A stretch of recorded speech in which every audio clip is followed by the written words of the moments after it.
Hello, everyone. Thank you very much. It's been a very big 2 days, I have to say. And we'll be heading back to Washington, D.C. right after this.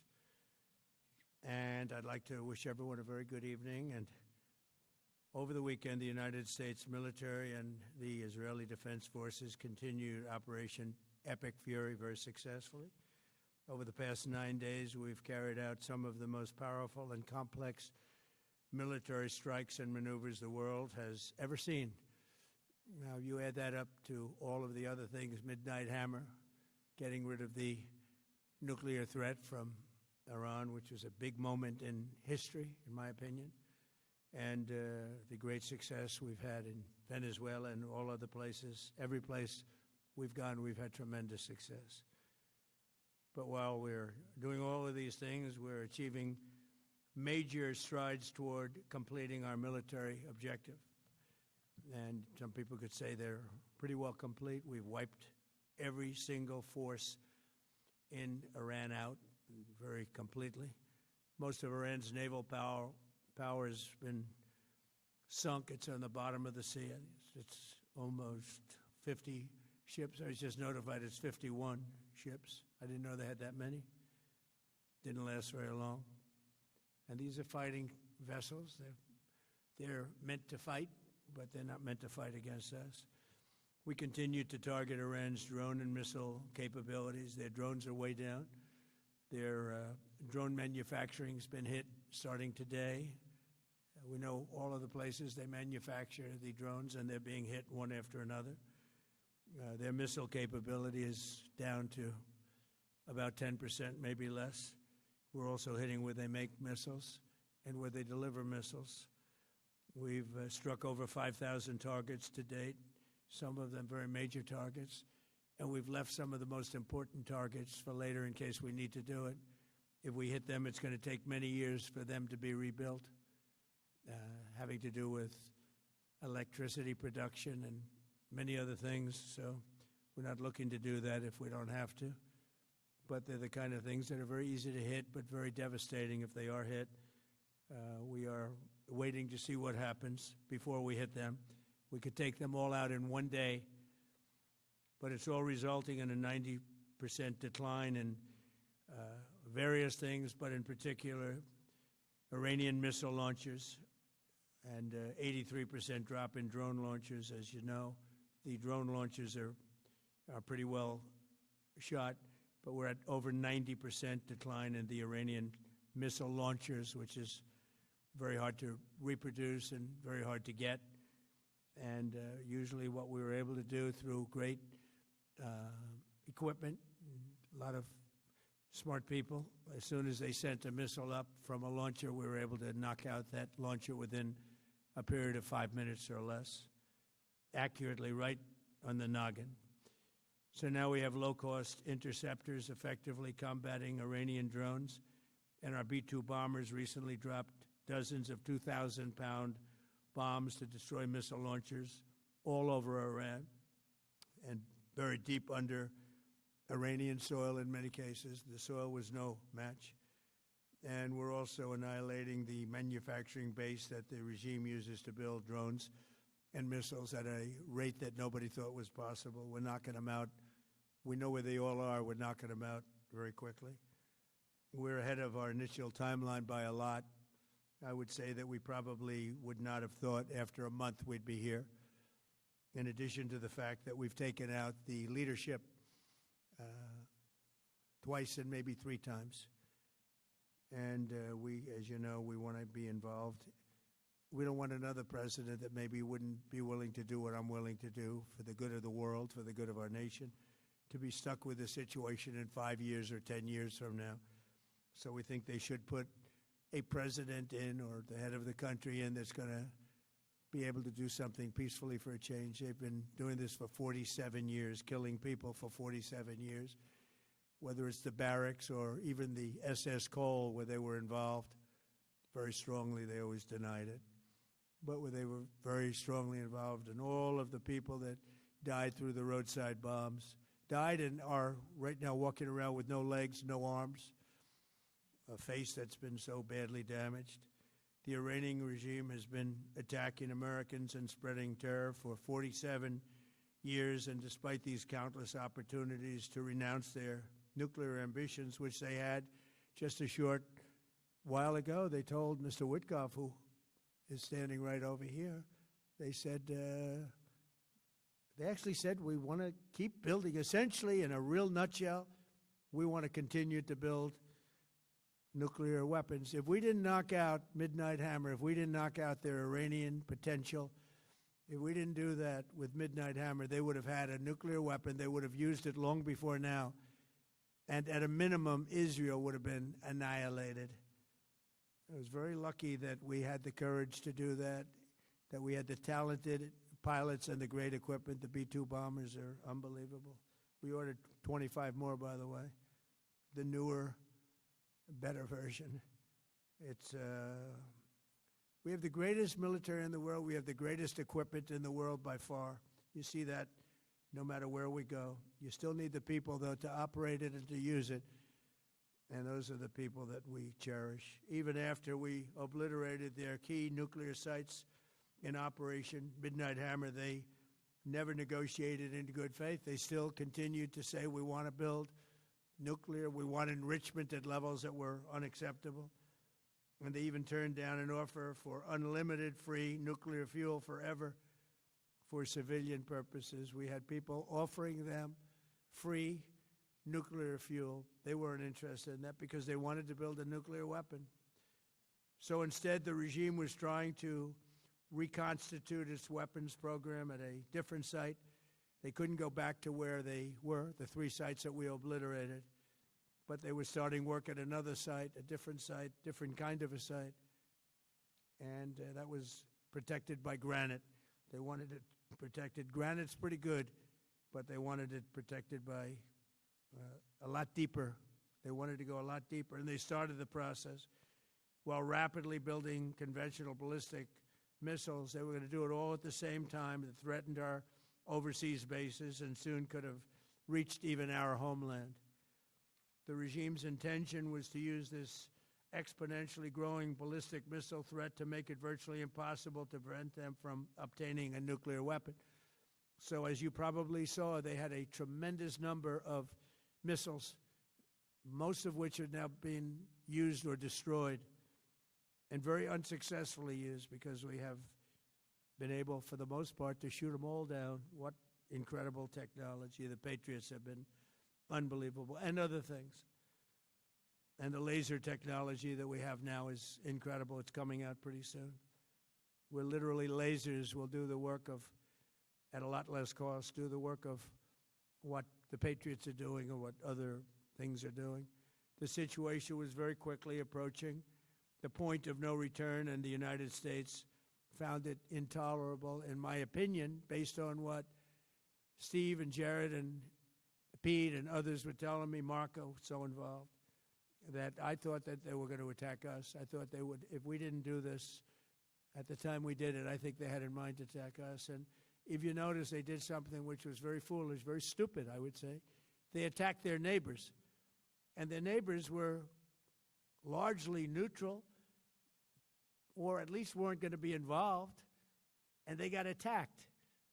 And it had the reverse effect. The neighbors came onto our side and started attacking them, and actually quite successfully. If you look at Saudi Arabia, you look at UAE, Qatar, and others, but they were strong and they were smart, but they got attacked. Nobody, when I first heard it, I said, no, somebody made a mistake. There was no mistake. UAE had over 1,000 missiles shot at it, knocked them almost all down. On the very first day I came down the escalator in 2015, I said, quote, I will stop Iran from getting nuclear weapons, and all I'm doing is keeping my promise. Think of that. That was in 2015. I said it. It was a threat then and a much bigger threat now, but no longer a threat, not for a long time anyway.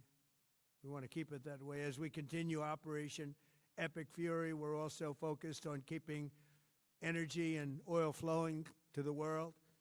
and I will not allow a terrorist regime to hold the world hostage and attempt to stop the globe's oil supply. And if Iran does anything to do that, they'll get hit at a much, much harder level. I will take out those targets that were easy and that I mentioned just before. We'll take them out so quickly, they'll never be able to recover, ever.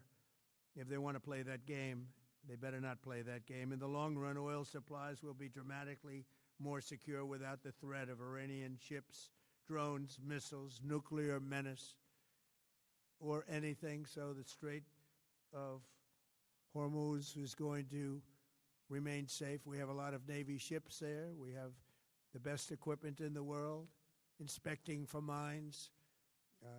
Again, most of their ships are down at the bottom of the sea, but we will hit them so hard that it will not be possible for them or anybody else helping them to ever recover that section of the world if they do anything. In recent years, the regime and its terror proxies have launched attacks on hundreds of commercial vessels. We're putting an end to all of this threat once and for all, and the result will be lower oil prices, oil and gas prices for American families. We've done that. We've done it. We brought it very low. This was just an excursion into something that had to be done. We're getting very close to finishing that, too. In the meantime, during this brief disruption, the United States is offering political risk insurance to any tankers operating in the Gulf. So we're putting up risk insurance. We'll perhaps go alongside of them for protection. We don't think it'll be necessary if it is. And if they do anything, the price will be incalculable. It will be so great that they will have wished they never did it, because you have to keep the straits flowing. With all of that, it affects other countries much more than it does the United States. It doesn't really affect us. We have so much oil. We have tremendous oil and gas, much more than we need.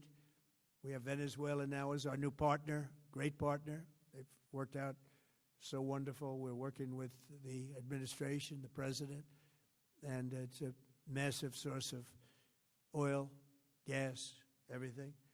But we're in a very good position, but very unfair to other parts of the world, like China as an example. I mean, we're doing this for the other parts of the world, including countries like China. They get a lot of their oil through the straits. So we're doing this. We have a very good relationship with President Xi in China. I'm going there in a short period of time, and we're protecting the world from what these lunatics are trying to do, and very successfully, I might add. We're also waiving certain oil-related sanctions to reduce prices. So we have sanctions on some countries. We're going to take those sanctions off till this straightens out. Then who knows, maybe we won't have to put them on. There'll be so much peace. But when the time comes, the U.S. Navy and its partners will escort tankers through the strait if needed. I hope it's not going to be needed, but if it's needed, we'll escort them right through.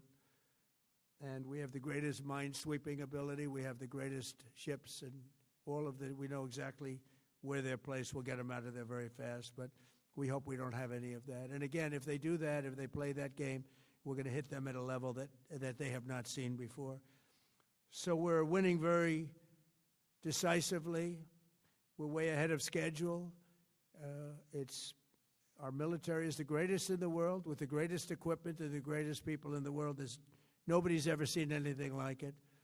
Iran's a very powerful country. They were going to take over the Middle East. If we did not hit them, they were going to take over the Middle East. They had thousands and thousands. Since their last hit, they had thousands and thousands of missiles and everything else. Most are now destroyed. But they were going to take over the Middle East. Those weapons were aimed at Middle Eastern countries that had nothing to do with this. They were going to take over the Middle East, and they were going to try and destroy Israel. So we stopped it with good timing, and we're very proud to be involved in this, and it's going to be ended soon. And if it starts up again, they'll be hit even harder. Thank you very much for being here. Go ahead. Any questions?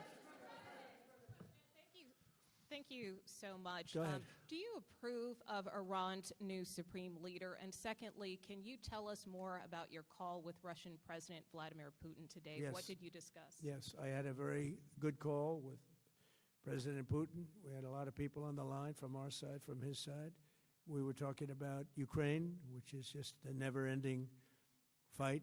And look, there's tremendous hatred between President Putin and President Zelensky. They can't seem to get it together. But I think it was a positive call on that subject. And we obviously talked then about the Middle East. And he wants to be helpful. I said, you could be more helpful by getting the Ukraine-Russia war over with. That would be more helpful. But we had a very good talk, and he wants to be very constructive. Yeah, please. Yeah, please. Thank you, Mr. President. On Iran, you called it an excursion. You said it would be over soon. Are you thinking this week it will be over? No, Are you talking but soon. about days? I think soon. Okay, and with respect Very soon. Look, everything they have is gone, including their leadership. In fact, there are two levels of leadership, and even actually, as it turns out, more than that. But two levels of leadership are gone. Most people have never even heard about the leaders that they're talking about. So it's obviously been very, very powerful, very effective. to Cuba, you said that Cuba wants to make a deal. Yes. What would the United States get in return for that, and why should Americans trust Marco Rubio to negotiate it? Well, Marco Rubio is doing a great job. I think he's going to go down as the greatest Secretary of State in history. Look at what we've done as a presidency. Look at what we've done as an administration. They trust Marco, and so do the American people trust. He's been successful no matter where he's been. He also speaks the language, which is always nice and always helpful. But he's dealing, and it may be a friendly takeover. It may not be a friendly takeover. It wouldn't matter because they're really they're down to, as they say, fumes. They have no energy. They have no money. They're in deep trouble on a humanitarian basis. And we don't want to see that, but they were very, very bad to a lot of people, as you know, and a lot of people living on the Cuban-American vote, which I got at record levels. Very important. Those people are very important to me. I know what they went through. They went through hell. Some of them have gone on to be some of the most successful people in the country. Cuban-American business people, some of them are like the most successful in the country. And a lot of them are friends of mine because I've been fighting this battle with them for a long time. The Castro regime was brutal, but they lived off Venezuela. Now they don't live off Venezuela. Sends them no energy, no fuel, no oil, no money, no nothing. They lived without Venezuela. They couldn't have made it. And we cut them off from everything else. So, they're going to make either a deal or we'll do it just as easy anyway. Yeah. Please, go ahead. Tomahawk missile likely destroyed that Iranian girls' school. So will the U.S. accept any responsibility? Well, I haven't seen it, and I will say that the Tomahawk, which is one of the most powerful weapons around, is used by, is sold and used by other countries, you know that. And whether it's Iran, who also has some Tomahawks, I wish they had more, but whether it's Iran or somebody else, the fact that a Tomahawk is very generic. It's sold to other countries, but that's being investigated right now. Yeah, please. Thank you. Mr. President, you've said the war is, quote, very complete, but your defense secretary says this is just the beginning. So which is it, and how long should Americans be prepared Well, I think for you could this war say to it last both. for? The beginning, it's the beginning of building a new country, but they have no Navy, they have no Air Force, they have no anti-aircraft equipment. It's all been blown up. They have no radar, they have no telecommunications, and they have no leadership. It's all gone. So, you could look at that statement. We could call it a tremendous success right now as we leave here. I could call it, or we could go further, and we're going to go further. But the big risk on that war has been over for 3 days. We wiped them out in the first 2 days. When you think about it, it's incredible. We wiped out a big Navy, very powerful Navy. These were ships. These were serious ships. These were ships that you buy when you want to win battles.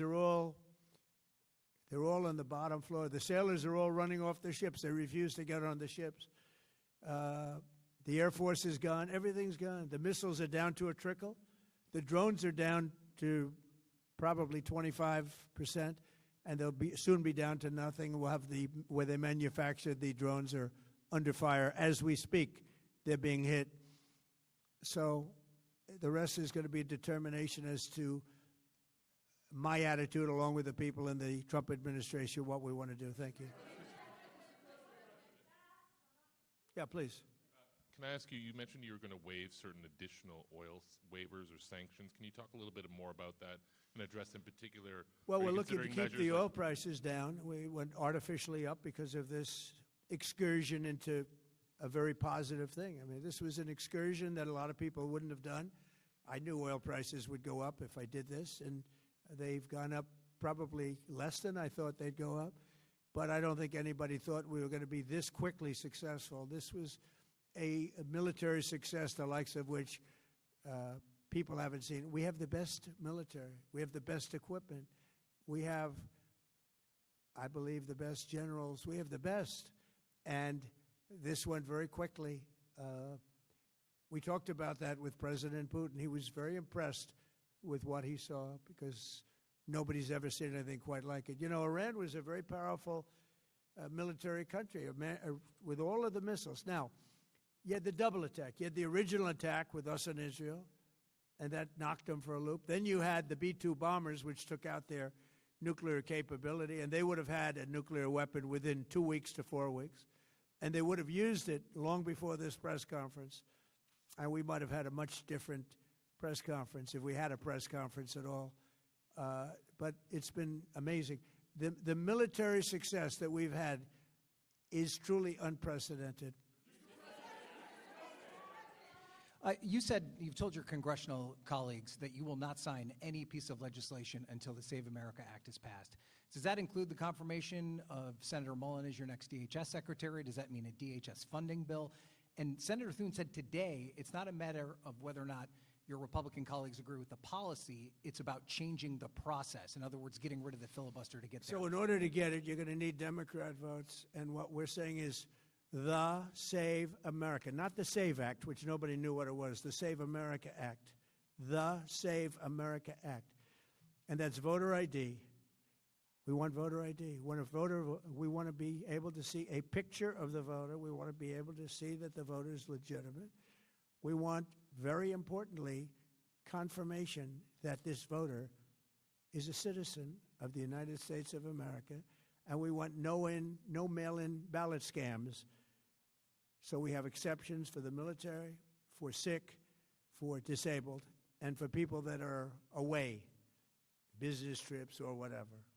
Even vacations will be very liberal in that. We've added two things to it: no men in women's sports and no transgender mutilization of our children. We don't want it's mutilization of our children, and we don't want that. So we added those two things. That's the 5 points. We have 5 very good points. It polls at 86% with Democrats. Think of that. The overall vote is 86%. With Republicans, it's 98%. And the only one opposed to it is a Democrat leadership because they cheat. They want to cheat. So we added those 2 points. We're going for the gold, and we're going to have to fight like hell. Now, certain things will happen. Certain things will take place. I'm here to do a great job for the country. But we don't have a country, if we're going to have elections that are so corrupt and so dishonest like we've witnessed over the last period of time. You know, as an example, virtually nobody has a system of mail-in ballots like we have. No other country in the world. France went away from it. They all went, you know why? Because it's corrupt. And Jimmy Carter, when he had a commission, frankly, I think it's probably the best thing Jimmy Carter did. He said, you can't have mail-in voting because it's inherently dishonest. And it's turned out to be totally dishonest, so we're going to fight for it. Yeah. Has Iran activated any sleeper cells inside the U.S.? There's reports that they have press that trigger button to activate those cells, at least abroad? Well, they've been trying for a long time. We've been very much on top of it. One of the things we have to do is get the Democrats to stop the Democrat shutdown, because, as you know, the apparatus that looks into that, Schumer and the Democrats have shut it down, which tells you they probably hate our country a lot. But the Democrats have to open that up. But we've got very, very good intelligence into that. We know a lot of different things that have happened that have been very bad.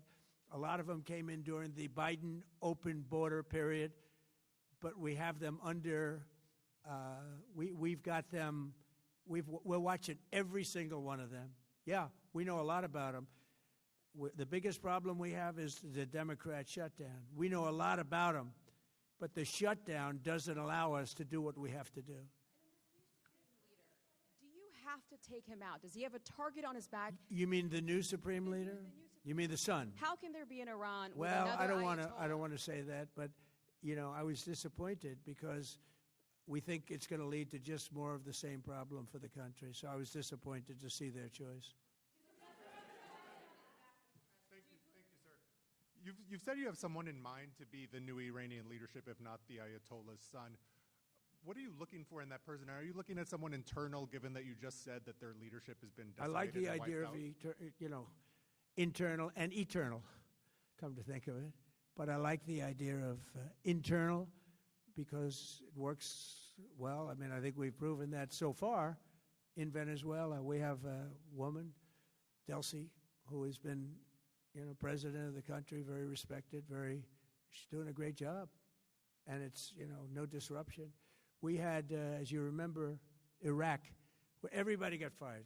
The military got fired, the police got fired, the politicians got fired. There was nobody. And you know what they turned into? ISIS. And we don't want that. We don't want that. So I would like to see people that are inside go. Now, they talk about the son of the Shah.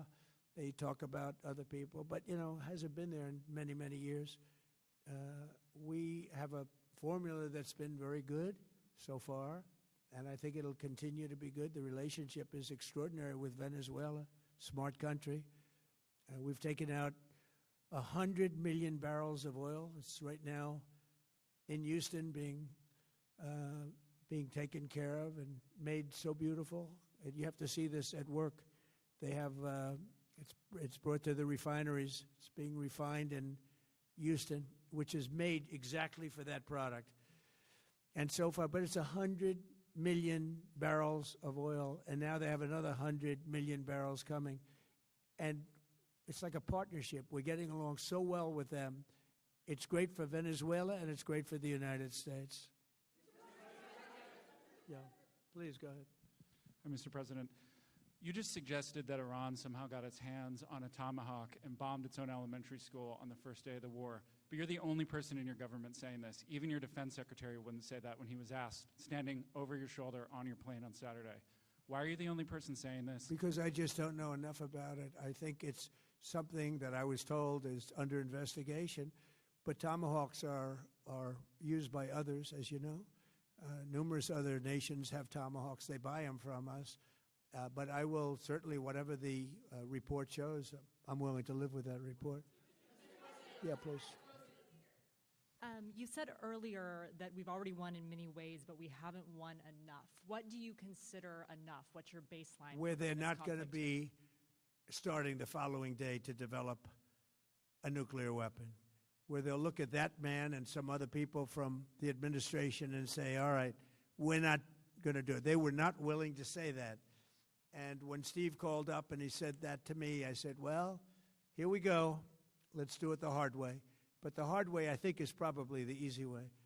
When basically I can see that they will no longer have any capacity whatsoever for a very long period of time of developing weaponry that could be used against the United States, Israel, or any of our allies. We have great allies in the Middle East, great countries that are allies. And they were staying out of it until they got hit. Someday they'll have to do a story. Why did he do that? Why did they do that? But they were going to hit them. If I didn't hit them first, they were going to hit our allies first. I believe, upon information and belief, But I believe that he was going to, they were going to take over the Middle East. They were looking to take over the Middle East. Now, had Operation Midnight Hammer not taken place, that was definite, because they would have had a nuclear weapon within a matter of weeks. But that took place. That was a setback. But look at the number of missiles they were able to buy and make over the last 6 months. And those missiles were aimed at various countries. And when you look at over 1,000 missiles shot at like UAE, they were looking to take over the Middle East. We got there first. We're lucky. I'll tell you what, the Middle East and those countries, very rich countries, are very lucky that I was president instead of somebody else.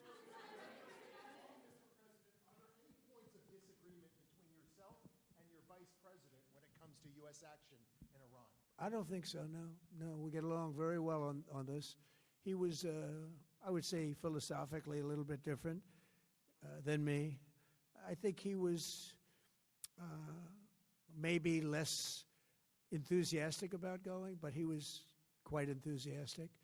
But I felt it was something we had to do. I didn't feel we had a choice. If we didn't do it, they would have done it to us.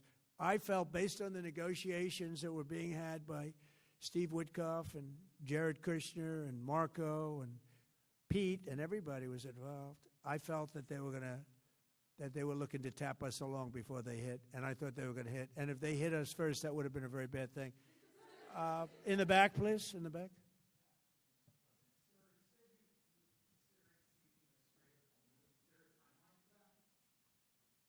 About the Strait, you mean?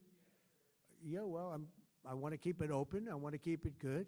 You know, it doesn't pertain to us so much as it does to China. We're really helping China here and other countries because they get a lot of their energy from the Straits. But, hey, look, we have a good relationship with China. It's my honor to do it. Yeah. Leader, you have called him an unacceptable choice. So does he have a target on his back? And how can you say I don't want to say whether or not he does because that would be inappropriate. But, hey, look, I had a target on my back because, as you people wrote pretty well, they caught the assassin that was after me. So we just got them first. But they caught the assassin. They have him now in custody that was after me. So, you know, but people don't like to mention that. But they did catch him. And I'd like to congratulate our military, Secret Service, FBI, all of the people that worked on that. But they did. Yeah, please. No, go ahead, please. Thank you, Mr. President. You promised the Iranian people you would help them, but it sounds like you're willing to end this fight after your military objectives have wrapped up. Isn't that a betrayal of the people? Will I help them? I'd like to, if they can behave, but they've been very menacing. You know, they're great people. They have an amazing population. It's amazing, smart, brilliant, energetic. They have a great, I'd love to help them, but they have to be in a system that allows them to be helped. And right now they're in a system that only allows failure. And I don't want that. And I want a system that's not going to be attacking us. We want a system that can lead to many years of peace. And if we can't have that, we might as well get it over with right now. Yeah, please. Thank you, Mr. President. As of today, there have been 8 U.S. military fatalities associated with the war in Iran. How many American deaths are you willing to have in this war? Well, as I said before, when you have conflicts like this, you always have death. And I was at Dover yesterday. I met the parents, and they were unbelievable people. They were unbelievable people, but they all had one thing in common. They said to me one thing, every single one: finish the job, sir. Please finish the job. And I'll leave you at that. Thank you very much, everybody. Thank you.